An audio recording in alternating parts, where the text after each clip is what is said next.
बिस्मिल्लाहिर्रहमानिर्रहीम मौलाय सल्ली व सल्लिम दाइमन अबदन अला हबीबिका खैर खल्क़ि कुल्लिहिम। अज़ीज़ तलबा व तालिबात, अस्सलामु अलैकुम व रहमतुल्लाहि व बरकातुहू। आज जिस अहम तरीन टॉपिक पर मैं आपसे मुखातिब होना चाहता हूँ वो अहम तरीन टॉपिक है पेपर प्रेजेंटेशन। हम बड़ी मेहनत करते हैं, पूरा साल हमारे उस्ताद भी मेहनत करते हैं, हमें सिखाते हैं, लेकिन जब हम पेपर को अटेम्प्ट करते हैं तो उसमें हम बेशुमार गलतियां करते हैं। वो बोर्ड के रूल्स के मुताबिक हम उनको अटेम्प्ट नहीं करते। जिस नहज पे जाके बोर्ड उनको मार्क कर रहा होता है तो उसमें हम चूँकि गलतियां करते हैं, जिसकी वजह से हमारे कोई अच्छे नंबर नहीं आते, जबकि हमारी तैयारी बहुत अच्छी होती है, हमने पेपर बहुत अच्छा किया होता है और उस तरह के हमारे नंबर नहीं आ पाते। तो वो जो बुनियादी गलतियां हम करते हैं, अगर हम उनको कंट्रोल कर लें तो हम अच्छे नंबर, जिस टारगेट को हम अचीव करना चाह रहे होते हैं, हम वो अच्छे नंबर ले सकते हैं, हम उस टारगेट को अचीव कर सकते हैं। मोस्टली क्या होता है कि जो हमारे उर्दू के सब्जेक्ट्स होते हैं, जैसे उर्दू हो गया, इस्लामियात हो गया, या सेकंड ईयर में जाके मुतालिया पाकिस्तान PS हो गया, तो उसमें हमारे नंबर जो है वो बहुत कम आते हैं। तो उसकी बुनियादी जो गलतियां हैं वो मैं आज आपके सामने रखता हूँ। आप उनको देखें, आप उनको कंट्रोल करें ताकि आप अच्छे नंबर हासिल कर सकें। और ये जो नंबर होते हैं उर्दू के, इस्लामियात के, PS के, जो आर्ट्स मज़ामीन के नंबर्स होते हैं, ये पोजीशन बनाने में, बोर्ड की पोजीशन बनाने में, तहसील की पोजीशन बनाने में इनमें कलीदी किरदार अदा करते हैं। जबकि साइंसेस पे हम, चूँकि हमारी मेहनत भी ज़्यादा होती है, फोकस भी हम ज़्यादा करते हैं, उनको टाइम भी ज़्यादा देते हैं, तो उनमें हमारे नंबर अच्छे आ जाते हैं। मोस्टली यही होता है कि हमारा जो इस्लामियात का है इसमें कोई नंबर ज़्यादा अच्छे नहीं आते। एक तो हम इसे आसान समझते हैं, दूसरा उस लेवल की हम मेहनत नहीं करते, तीसरा हम पेपर प्रेजेंटेशन जो है उसमें मार खाते हैं। तो अब मैं एक एक करके आपके सामने चंद एक जो है बुनियादी गलतियां जो तलबा करते हैं वो आपके सामने रखूँगा, आपको पेपर भी दिखाऊँगा। तो आपने कोशिश करनी है कि आपने उन गलतियों से बचना है जिस कदर हो सके। ये जी हमारे पास पेपर है इस्लामियात का।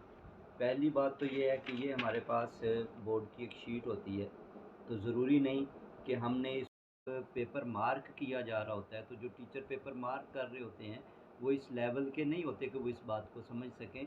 उनका जो फर्स्ट इम्प्रेशन जाता है वो यही जाता है कि देखें जी, बोर्ड ने लेफ़्ट साइड से शीट बनाई थी, आपने राइट साइड से शुरू कर दिया दूसरी तरफ जाके, तो लिहाजा ये क्या हो गया कि इसको पेपर अटैम्प्ट करने का तरीका ही नहीं पता।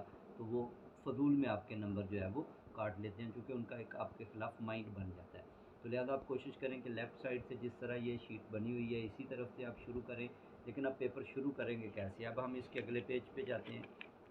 ये पेज आप इसका देखें, ये जिस तरह से ये पूरा बनाया गया है खाका, तो आप इसी तरह से खाका बना के इसको फर्स्ट पेज को आप शुरू करेंगे। अगर नीचे जगह बच गई है तो आप एक सवाल लिख देंगे जिस तरह इस तालिब इल्म ने लिखा हुआ है, और अगर जगह नहीं बची तो फिर अगले पेज पे चले जाएं। लेकिन अगर ये जगह बच गई है, ये देखें, ये वाली जगह अगर बच गई है और आपने इसको खाली छोड़ दिया तो ये आपने गलत किया, ये आपकी मिस्टेक है, आपने इसको छोड़ना नहीं है। अब दूसरी जो अहम तरीन बात है वो ये है कि ये जब हम इसके आगे चले गए दूसरे पेज पे, तो अब देखें यहाँ पर ये हेडिंग दी गई है। ये हेडिंग के नीचे लाइन ज़रूरी है, हेडिंग के नीचे आप ज़रूरी लाइन लगाएंगे। दूसरा, एक बुनियादी गलती यहाँ पे है कि ये हेडिंग इस मार्जिन से बहुत दूर है, जबकि ये हेडिंग इस मार्जिन के साथ होनी चाहिए। ये एक बुनियादी गलती है, इसको अगर आप करेंगे तो जो पेपर चेक करने वाला है वो इसके नंबर ज़रूर काटेगा। आपने हेडिंग को मार्जिन के साथ लेके आना है और हेडिंग के नीचे आपने लाइन ज़रूर लगानी है। ये आपने जहन में रखना है कि हेडिंग को मार्जिन से आगे नहीं लेके जाना। जिस तरह ये हेडिंग दी हुई है ये गलत है, इसको मार्जिन की तरफ लेके आएंगे, हाशिए की तरफ आप लेके आएंगे और वहाँ पर इसको हेडिंग को आप मेंशन करेंगे। फिर इसी तरह आप देख रहे हैं कि ये अरबी मतन लिखा हुआ है। आपने एक कोशिश करनी है कि जो भी आपने अरबी मतन लिखना है आपको वो परफेक्ट आता हो, उस پہ حرکات کی اعراب لگانے کی ضرورت نہیں ہوتی. اگر آپ وہ نہیں بھی لگاتے، یہ اعراب کے بغیر آپ بالکل اس طرح لکھیں اور یہ ٹھیک ہوتا ہے. صرف یہ خیال کرنا ہے آپ نے کہ اس میں کچھ مسنگ نہ ہو. جیسے یہاں پر مسنگ ہے افی اللہ شک فاطر السماوات والارض. اب یہ ریفرنس ٹھیک دیا گیا لیکن اس کا عربی متن جو ہے وہ غلط لکھا ہوا ہے. اگر آپ کو پرفیکٹ عربی متن آتا ہے تو آپ لکھیں گے، اگر آپ کو پرفیکٹ عربی متن نہیں آتا تو آپ نہیں لکھیں گے، کیونکہ سوال کا حصہ نہیں ہے اس کے آنسر کا، کویسچن کے آنسر کا یہ حصہ نہیں ہے. یہ آپ اپنا نالج ایکسٹرا دے رہے ہیں، آپ اس کی جگہ سے. تو یہ ایک عزیز طلبہ میں نے اجمالی خاکہ ایک پیپر میں سے آپ کے سامنے رکھا، آپ کو پیپر پریزنٹیشن دکھائی کہ آپ نے پیپر کو کس طرح سے جو ہے وہ اٹیمپٹ کرنا ہے، اور اس طرح سے اٹیمپٹ کیا ہوا پیپر آپ کو پیپر جو ہے نمبر زیادہ دے گا. ایک آخری بات ہے اینڈ پہ جو میں لازمی سمجھتا ہوں کرنی، کہ آپ جب بھی پیپر کو سالو کرتے ہیں تو ایک چیز مد نظر رکھیں پریزنٹیشن میں، کہ آپ پیپر مارک کرنے والے کے لیے جتنا آسان کر دیں گے اتنے وہ آپ کو نمبر زیادہ دے گا. جتنا آنسر آپ اس کے لیے واضح لکھیں گے، اس کے لیے آسان ہوگا، اتنے وہ آپ کو نمبر زیادہ دے گا، آپ کے نمبر نہیں کاٹے گا. لیکن اگر آپ صرف پیراگراف کی شکل میں ہی لکھتے رہیں گے، پیپر جہاز پہ نظر نہیں ہوگا، خوبصورت نہیں ہوگا، اس کی پریزنٹیشن اچھی نہیں ہوگی، تو بے شک آپ نے سارا کا سارا لکھا ہے وہ آپ کو اچھے نمبر نہیں دے گا.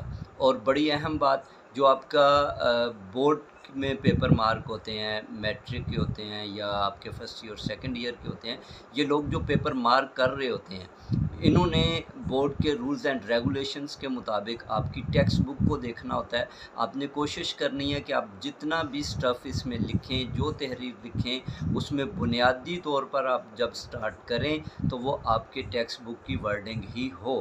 اس کے علاوہ جو ٹیچرز آپ کو لکھواتے ہیں وہ آپ ریفرنسز میں اضافی طور پر ضرور لکھیں، لیکن جب آپ اس کی ابتدا کریں تو آپ ٹیکسٹ بک والی ورڈنگ ہی، وہی الفاظ جو ہے وہ استعمال کریں.